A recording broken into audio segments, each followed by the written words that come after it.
ingatkan Tuhan, ya, atau yang belum yakin Kristen tapi tanpa keyakinan itu rawan. Hadir di gereja bertahun-tahun tanpa keyakinan, jangan berharap Bapak Ibu bisa masuk surga. Sebab Tuhan tidak bisa dibohongi dengan kehadiran kita, tapi yang Tuhan butuhkan adalah iman atau keyakinan disertai dengan perbuatan. Jadi jadilah gereja Tuhan yang percaya kepada Tuhan dan disertai dengan perbuatan. Firman Allah terdapat di dalam kitab Injil pasal 16, kitab Injil Matius pasal 16. Mari sama-sama kita berdiri. Injil Matius pasal 16 mulai ayat 13 sampai ayat 20. Firman Allah tertulis demikian. Setelah Yesus tiba di daerah Kaisarea Filipi, ia bertanya kepada murid-muridnya, kata orang siapakah anak manusia itu? Jawab mereka, ada yang mengatakan Yohanes Pembaptis, ada juga yang mengatakan Elia, dan ada pula yang mengatakan Yeremia atau salah seorang dari para nabi. Lalu Yesus bertanya kepada mereka, tetapi apa katamu? Siapakah aku ini? Maka jawab Simon Petrus, engkau adalah Mesias, anak Allah yang hidup. Kata Yesus kepadanya, berbahagialah engkau Simon bin Yunus, sebab bukan manusia yang menyatakan itu kepadamu, melainkan Bapa-Ku yang di sorga. Dan aku pun berkata kepadamu, engkau adalah Petrus, dan di atas batu karang ini aku akan mendirikan jemaatku, dan alam maut tidak akan menguasainya. Kepadamu akan kuberikan kunci kerajaan sorga. Apa yang kau ikat di dunia ini akan terikat di sorga, dan apa yang kau lepaskan di dunia ini akan terlepas di sorga. Lalu Yesus melarang murid-muridnya supaya jangan memberitahukan kepada siapapun bahwa ia Mesias. Demikian jauh firman Tuhan. Disilakan dulu. Sengaja saya memilih topik ini, tema ini atau judul ini, karena ada banyak. Saya berharap tidak di sini. Saya berharap tidak di sini karena banyak orang yang Kristen tetapi tanpa keyakinan. Jadi Bapak Ibu harus menjadi Kristen yang disertai dengan keyakinan. Jangan sampai kita sudah bertahun-tahun menjadi orang Kristen tetapi tidak memiliki keyakinan. Sebab keyakinan yang iman yang menghasilkan keyakinan adalah iman yang menyelamatkan. Artinya tiket kita itu adalah dari iman yang menjadi keyakinan yang membuat kita masuk surga. Nah, keyakinan kepada siapa? Kalau di mahasiswa saya membuat 2 dasar pengakuan keyakinan. Yang pertama, wajib hukumnya mahasiswa teologi itu meyakini dan mengakui dan meyakini, satu, bahwa Yesus adalah satu-satunya Allah. Dalam konteks Tritunggal, satu-satunya Tuhan. Di luar Yesus tidak ada lagi Allah atau Tuhan. Ini konteks keyakinan saya sebagai orang Kristen. Jadi tidak ada lagi. Mungkin Bapak Ibu bertanya, ini saklek banget. Ya, sebab namanya yakin tidak mungkin akan dipengaruhi oleh apapun. Kalau yakin berarti kita paham. Yang kedua, artinya ini Jitro tahu dan mahasiswa saya, ada mantan mahasiswa. Yang kedua, John Chris juga artinya paham. Hafal, bukan cuma paham, hafal. Yang kedua, meyakini bahwa Alkitab itu adalah satu-satunya firman Allah tertulis yang diilhamkan oleh Roh Kudus. Di luar Alkitab tidak ada lagi firman Allah tertulis yang diilhamkan Roh Kudus. Saya ulangi, mungkin kita akan merasa kok ini agak keras, bukan keras, tapi inilah keyakinan. Saya mengajarkan mahasiswa saya berdasarkan Alkitab, kitab Kolose pasal 3, harus seorang mahasiswa itu atau mahasiswa Kristen itu harus radikal. Radikal itu artinya berakar. Kalau kita tidak berakar, jangan heran kita akan diorbang-ambingkan oleh pengajaran. Orang ada acara KKR di sini, bukan karena ingin memuliakan Tuhan, tapi keren, musiknya bagus. Kemudian pengkhotbahnya itu lucu. Lah kalau lucu, cuma gara-gara lucu kita menjadi pengikut itu fatal. Tapi kalau kita mengikuti karena dia mengajarkan pengajaran Alkitab, itu baru tulen Kristen. Seperti itu, jangan kita dipengaruhi oleh orang lain. Sebab di dalam Matius kita ini dikatakan Yesus mengajarkan ada dua dasar. Dua dasar rumah, satu didirikan di atas pasir, satu didirikan di atas batu. Di atas pasir itu lemah sekali keyakinannya. Kenapa lemah keyakinannya? Karena pemahamannya tidak bagus, sehingga membuat fondasi keyakinannya mudah goncang. Di dalam perumpamaan juga Yesus memberi perumpamaan ada tentang menabur benih. Ya kan ada berapa jenis tanah. Ada tanah berbatu, ada tanah bersama belukar, ada tanah di jalan raya, ada tanah yang subur. Di mana posisi hati kita? Di mana posisi keyakinan kita berikan kepada Tuhan? Di tanah, di aspal, di jalan. Itu sepintas kita senang sekali, bersuka cita. Tetapi ketika datang iblis menggoda kita, runtuh. Itu bukan keyakinan kalau runtuh. Kemudian di batu-batu, senang sukacita, bersuka cita.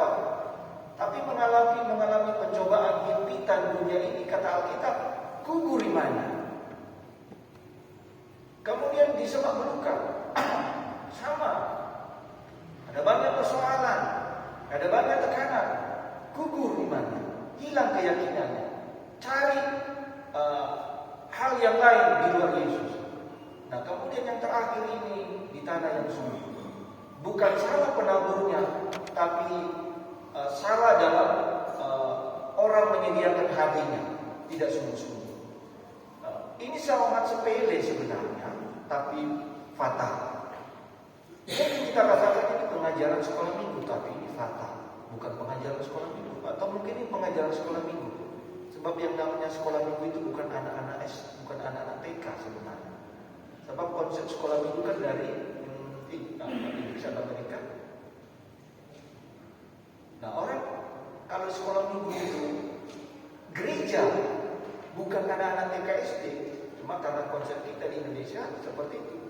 Tapi di sana yang namanya sekolah minggu, sekolah itu artinya belajar. Belajar pada hari Minggu belajar tentang apa? Tentang Alkitab. Siapa pesertanya? Itu bukan anak SD sampai SMP, bukan. Tapi anak SD sampai dewasa, itu namanya sekolah minggu. Nah, kita ini sekolah minggu. Artinya kita sekolah belajar dari Tuhan. Nah, Bapak Ibu Saudara yang dikasih dalam Yesus Kristus, mari kita bertanya atau kita memunculkan pertanyaan observasi dalam diri kita masing-masing. Apakah hai jiwaku, seperti Daud berkata, hai jiwaku, mengapa engkau gundah gulana? Nah, kalau kita bertanya kepada diri kita, hai jiwaku, apakah engkau sungguh yakin bahwa Yesus itu Tuhan? Nah, apakah Bapak Ibu Saudara yakin Yesus itu Tuhan? Ada orang berkata yakin, tapi tidak bisa menunjukkan indikator tanda-tanda yakin.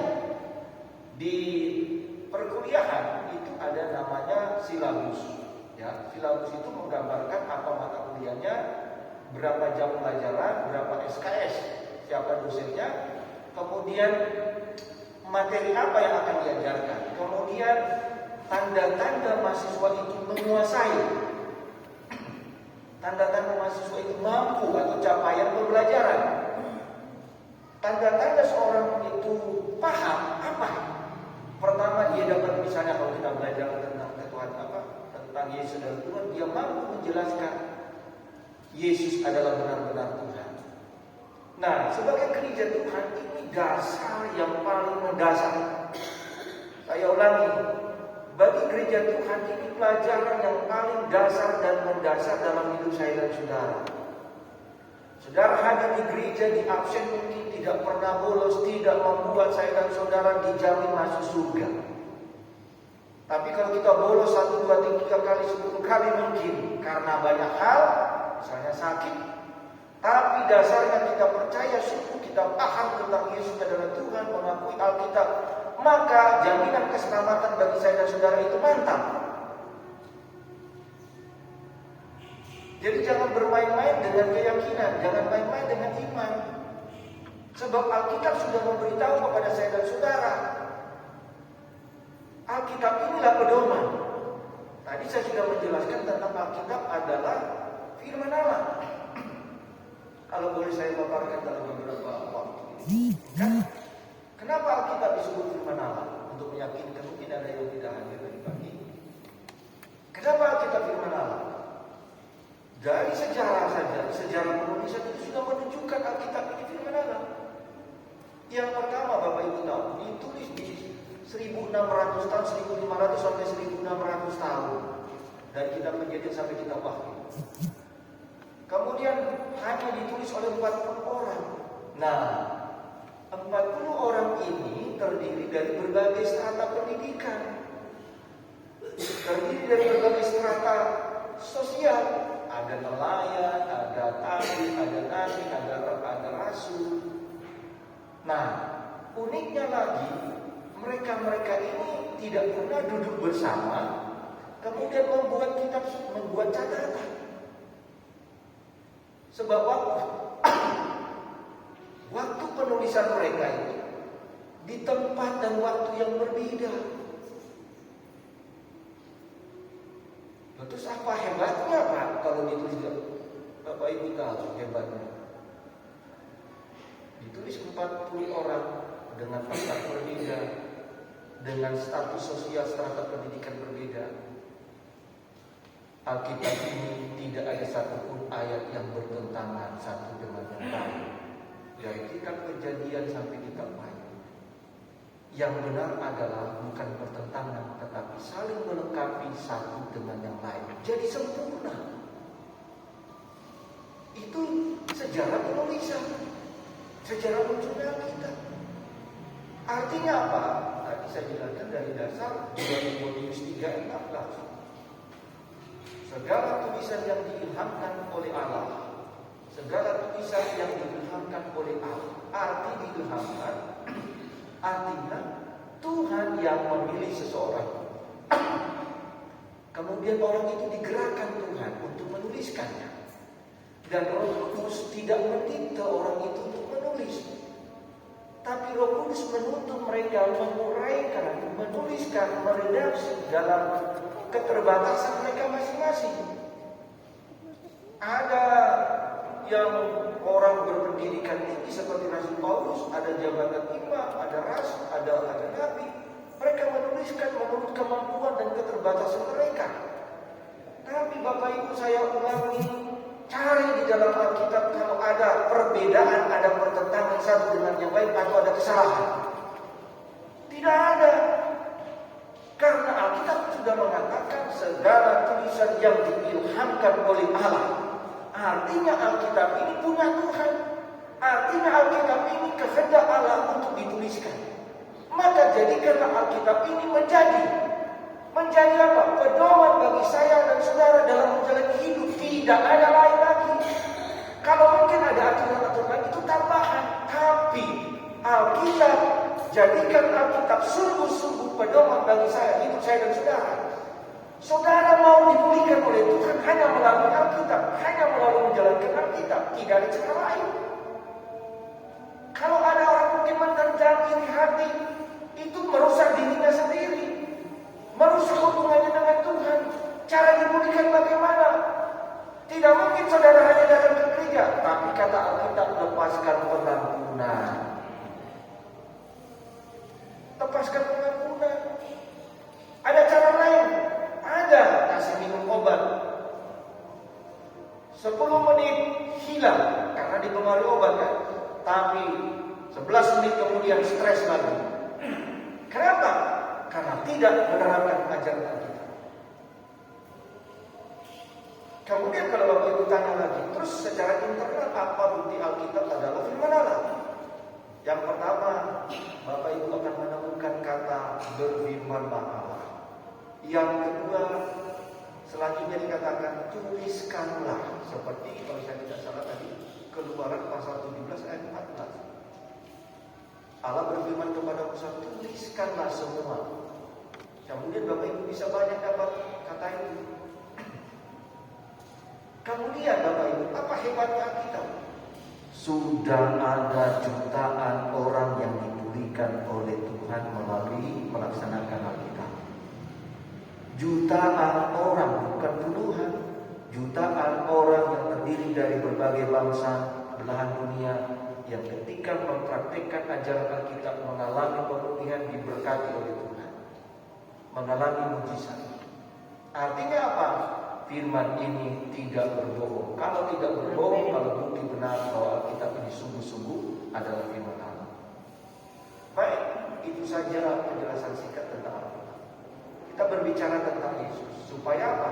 Bapak Ibu punya dasar keyakinan yang berimbang.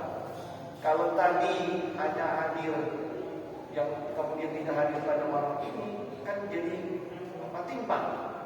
Maka saya bagikan ini, jadi Bapak Ibu yang hadir pada sore hari ini, pagi dan sore sangat beruntung. Sebab kita dapat memahami bahwa Alkitab sungguh adalah firman Allah dan Yesus ternyata memang sungguh adalah Tuhan. Nah Bapak Ibu Saudara, pertanyaan yang kita munculkan adalah, Pak, apa dasarnya Yesus adalah Tuhan? Apa dasarnya Yesus adalah Allah? Ini kalau ditanyakan kepada saya dan saudara, ini akan menjadi